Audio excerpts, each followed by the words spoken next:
अब इसमें क्या है कि क्वाड्रेटिक है तो नहीं, मतलब क्वेश्चन तो ये लिखा है k minus two into nine raise to power x minus two into three raise to power x plus three should be greater than zero for all x greater than zero. ठीक है, ये question है। तो हमने क्या किया कि let three raise to power x बराबर T, three raise to X को टी मान लिया। अच्छा, ये हमने फंक्शन में बोला था, सॉरी नहीं बोला था तो आप बोल दिया कि कभी भी अगर हम सब्सटीट्यूशन करते हैं, जैसे थ्री रेज टू एक्स को टी बोला है, तो हम नए वेरिएबल का अलाउड वैल्यू जरूर साथ में लेते हैं। ठीक है, उसका मतलब क्या है कि three raise to power x बराबर टी है, थ्री रेज टू एक्स कभी नेगेटिव नहीं हो सकता, ये तो हमेशा ही पॉजिटिव होता है। तो मतलब टी का वैल्यू जो एक्सेप्टेबल होगा वो जीरो के आगे आगे ही होगा, टी नेगेटिव नहीं हो सकता। ये ठीक है। अच्छा, पहला चीज ये हो गया। दूसरा, यहाँ पे जो कंडीशन है, ये जो कंडीशन उसने लिखा है, ये तो अभी एक्स पे लिखा है, इसको भी हमें टी पे कन्वर्ट करना पड़ेगा। तो अगर एक्स ग्रेटर देन जीरो है तो उसका मतलब क्या होगा, टी ग्रेटर देन क्या हो जाएगा, अगर ये एक्स ग्रेटर देन जीरो है तो ये थ्री रेस्ट पर जीरो वन होता है, तो टी एक से बड़ा होना चाहिए। तो ये कंडीशन इसमें कन्वर्ट हो गया या इस पे मैप हो गया, ये कन्वर्ट हो गया, मतलब ऐसे मान लो थ्री रेस्ट पर एक्स को अगर हमने टी बोला तो ये टी हो जाएगा, और ये नाइन रेस्ट पर एक्स तो पता है, नाइन रेस्ट पर x is nothing but three raised पर एक्स का स्क्वायर। ये ठीक है। तो this is nothing but T square. तो गिवन इन इक्वालिटी केस में कन्वर्ट हो गया, ये हो जाएगा के minus two into T square minus two T plus three should be greater than zero. अब इस कंडीशन को टी में कन्वर्ट करना है तो ये क्या आ जाएगा, for T greater than one. ठीक है, अब क्वेश्चन में बाकी सब भूल जाओ, ये क्वेश्चन आ गया। जो गिवन क्वेश्चन है उसको सॉल्व करने की बजाय इस क्वेश्चन को सॉल्व कर लिया। इस क्वेश्चन में भी क्या बोला है कि, अच्छा क्वेश्चन के हिसाब से टी तो हमेशा पॉजिटिव होगा, ये ठीक है, वो तो ठीक है, बट पॉजिटिव पॉजिटिव को भूल जाओ। उसका मतलब ये है कि इसको एक मिनट के लिए अगर मैं वाई बोलूं और टी और वाई एक्सिस पे ग्राफ खींचूं तो एक पैराबोला बनेगा, पैराबोला तो पूरा ही बनेगा, ये ठीक है। अब पैराबोला भले ही पूरा बने, बिकॉज टी पॉजिटिव है तो हमें उस पैराबोला के कितने पार्ट से मतलब है। अगर मैं वाई इज इक्वल टू इसका ग्राफ खींचूं तो ग्राफ तो पूरा ही पैराबोला बनेगा, वो बीच में थोड़ा गायब हो जाएगा। बट उस पैराबोला में जो हमारी एनालिसिस है, क्योंकि टी का वैल्यू जीरो से छोटा नहीं हो सकता, थ्री रेस्ट एक्स की टी रखा है तो टी पॉजिटिव ही होगा, तो मतलब जो हमारा एनालिसिस है वो जीरो के आगे आगे रहेगा। ठीक है, जीरो के आगे आगे वाला ग्राफ हमारे लिए वैलिड रहेगा, या उसके ऊपर हम देखेंगे क्या कंडीशन लग रहा है। उससे पहले वाले पैराबोला से हमें कोई मतलब नहीं है, वहाँ कुछ भी होता रहे, बट उसका ये मतलब नहीं है कि जो पहले वाला पैराबोला है वो आएगा नहीं, आएगा तो, बट हमें उससे मतलब नहीं। ये ठीक है। और अभी तो इस क्वेश्चन ने क्या बोला है कि ये जो पैराबोला बनेगा वो टी ग्रेटर देन वन के लिए पॉजिटिव होना चाहिए। ग्रेटर देन वन का मतलब क्या है, टी वन से इंफिनिटी। इफेक्टिवली क्वेश्चन ने ये बोला कि वन के आगे आगे ग्राफ ऊपर आना चाहिए। तो वन के आगे आगे जो इंटरवल है उसका लेंथ कितना है, इन्फाइनाइट, वन से इंफिनिटी। तो इन्फाइनाइट लेंथ के इंटरवल में हमें पॉजिटिव चाहिए। तो अगर इन्फाइनाइट लेंथ के इंटरवल में हमें पॉजिटिव चाहिए, ये ठीक है। अच्छा, एक चीज़ और, क्वेश्चन में मान लिया ये दे रखा है कि k is not equal to two, ये दे रखा है, मतलब पैराबोला ही है, लाइन वाइन नहीं बनेगा। ठीक है, हाँ, तो वन से, अभी हम क्या बोले थे, वन से लेके इन्फिनिटी तक अगर हमें पॉजिटिव चाहिए तो वो तो इन्फाइनाइट लेंथ का इंटरवल है, इन्फाइनाइट लेंथ के इंटरवल में पैराबोला डाउनवर्ड नहीं हो सकता, तो it has to be parabola upwards, parabola upward ही होना चाहिए। और पैराबोला अपवर्ड में अगर हमें वन के आगे आगे अगर वैल्यू पॉजिटिव चाहिए तो ये क्वेश्चन हम ऑलरेडी सॉल्व कर चुके हैं, केसेस बना के देख लिया।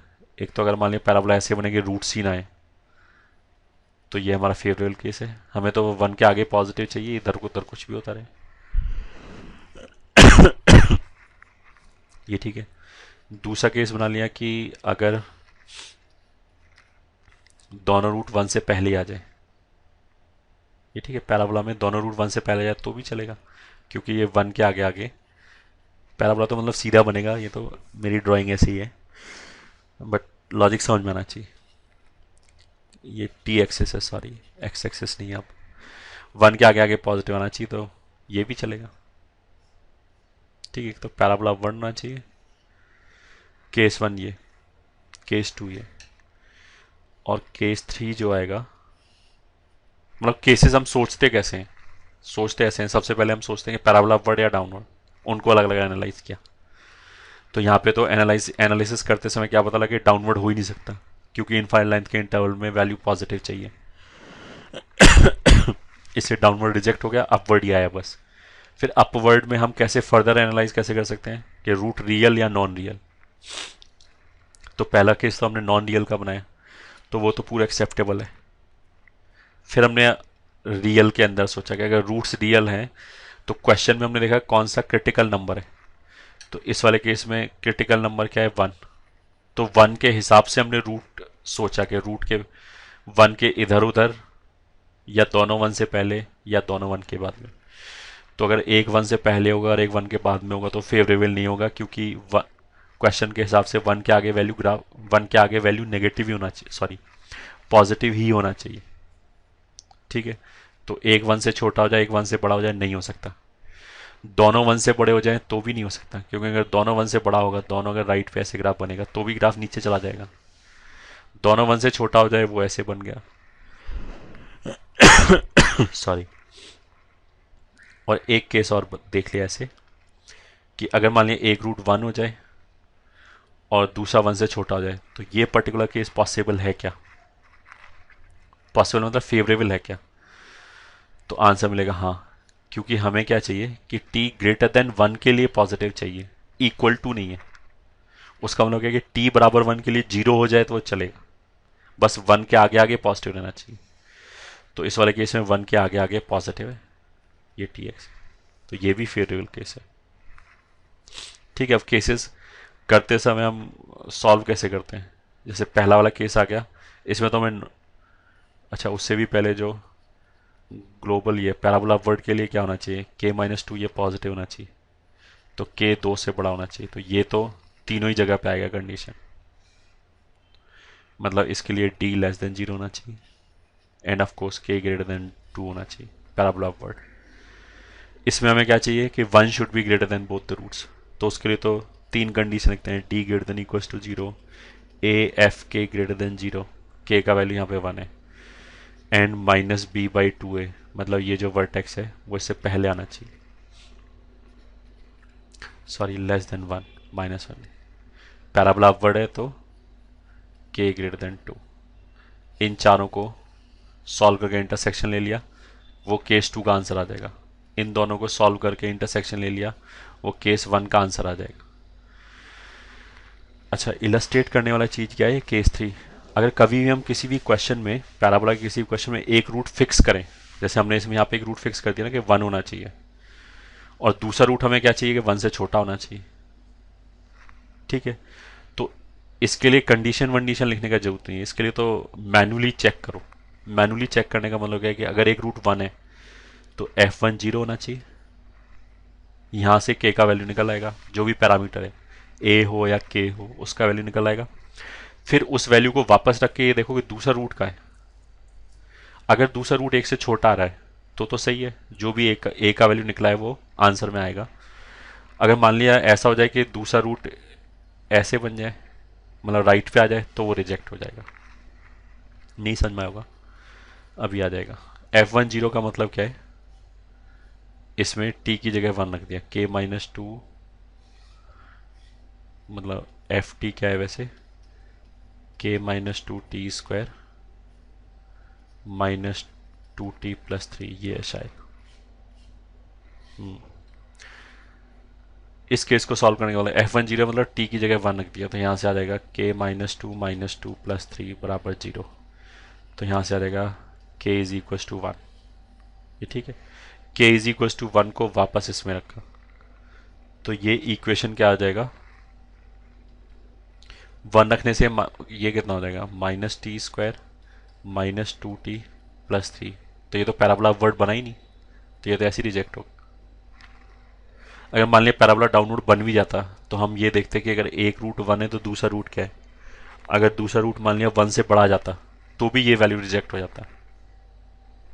समझ में आ रहा है? जैसे यहाँ तो ऐसे ही रिजेक्ट हो गया क्योंकि 1 के लिए तो पैराबोला डाउनवर्ड बनेगा, अपवर्ड बनेगा ही नहीं, तो ये तो ऐसे रिजेक्ट हो गया। अगर मान लिया अपवर्ड भी आ जाता तो फिर हम क्या देखते हैं कि दूसरा रूट कहाँ पे, अगर दूसरा रूट मान लिया -2 आ जाए, मान लिया 1 से छोटा आ जाता तो फिर ये के का वैल्यू आंसर में आ जाता, मतलब ये S3 का आंसर ये आ जाता अगर होता तो। यहाँ तो वो पॉसिबिलिटी नहीं। तो इस वाले केस में तो S3 क्या है, S3 मतलब केस 3 का सोल्यूशन क्या है, 5। तो फाइनल आंसर क्या हो जाएगा, final answer will be S1 union S2 union S3। इसका तो कोई फर्क नहीं पड़ता क्योंकि ये 5 है एनीवेज। तो this is nothing but S1 union S2। ये 5 आने का मतलब क्या है, 5 आने का मतलब ये है कि ऐसा हो ही नहीं सकता कि k का अगर हम अलग अलग वैल्यू रखें तो यहाँ पे अलग अलग पैराबोला आएगा। तो ऐसा नहीं हो सकता कि वो पैराबोला अपवर्ड भी हो जाए, एक रूट 1 भी हो जाए और दूसरा रूट छोटा हो जाए, ऐसा k का कोई वैल्यू नहीं है, इसीलिए 5 आए। मतलब ये वाला केस पॉसिबल नहीं है, चाहे k कुछ भी रखो। पॉसिबल क्यों नहीं है, अब वो कुछ भी रीज़न हो सकता है। मान लिया अगर एक रूट को हमने 1 किया तो इस वाले केस में तो पैराबोला डाउनवर्ड बन गया अपने आप। कहने का मतलब क्या था, फिर दोबारा स्ट्रेस देके बोल रहा हूँ कि कभी भी अगर हमने एक रूट को फिक्स किया, फिक्स करने का मतलब क्या है कि इससे जो ऊपर वाले केसेस में वहाँ पे हमने ये नहीं बोला कि एक रूट अल्फा है या एक रूट 4 है, ऐसे फिक्स नहीं किया था हमने। तो रूट्स को इंटरवल में डिफाइन करे थे कि एक से छोटा है, बड़ा है, ऐसे बोले थे। हमने ये नहीं बोला एक है। केस 3 में हमने ये बोला कि एक है।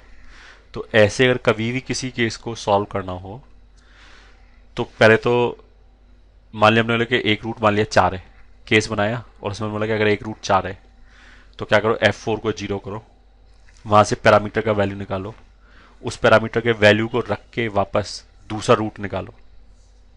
ठीक है, दूसरा रूट कैसे निकालेंगे, प्रोडक्ट ऑफ द रूट से। अगर हमने बोला कि एक रूट 4 है तो हमें एक रूट तो पता ही है, वहाँ से k का वैल्यू जो भी पैरामीटर है मान लिया उसका वैल्यू 5 निकला, उसको मैंने वापस इक्वेशन में रखा। तो इक्वेशन के जो कोफिशिएंट्स हैं वो नॉन कोफिशिएंट्स हो जाएंगे। जैसे इस वाले केस में जो हमने t का वैल्यू रखा, सॉरी k का वैल्यू रखा, तो उसके बाद ये नॉन कोफिशिएंट्स आ गए।